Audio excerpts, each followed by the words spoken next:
السلام علیکم پیارے دوستوں، تو امید کرتے ہیں کہ آپ سب خیریت سے ہوں گے۔ اللہ تعالیٰ آپ کو اپنے حفظ و ایمان میں رکھیں۔ تو امید کرتا ہوں آپ سب بہت ہی مزے سے ہوں گے۔ آج ہم اگین سے ایک نئی ویڈیو کے ساتھ حاضر ہیں، جس میں ہم انشاءاللہ حضرت صلی اللہ علیہ وسلم کے صلی اللہ علیہ وسلم کا شرط بیان کریں گے کہ جو لوگ الٹا لیٹتے ہیں ان کے لیے کیا فضیلت ہے، ان کو کیسے لیٹنا چاہیے، لیٹنے کا درست طریقہ کون سا ہے۔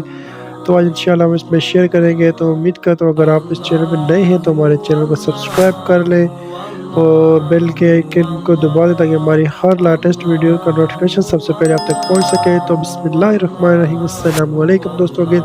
تو گائز ہم آج آپ کو بتا رہے ہیں کہ کیسے حضرت صلی اللہ علیہ وسلم نے الٹے لیٹنے میں کیا کہا ہے۔ تو حضرت ابو ذر غفاری رضی اللہ تعالیٰ عنہ فرماتے ہیں کہ ایک بار میں الٹا لیٹا ہوا تھا تو حضرت صلی اللہ علیہ وسلم تشریف لائے اور مجھے الٹا لیٹا ہوا پایا تو انہوں نے فرمایا کہ یہ طریقہ جہنمیوں کا ہے، مسلمانوں کا نہیں۔ تو دوستو امید کرتا ہوں آپ کو ہماری آج کی ویڈیو بہت اچھی لگی ہوگی، تو اس لیے ہماری ویڈیو کو لائک اور سبسکرائب شیئر ضرور کریں۔ اللہ حافظ۔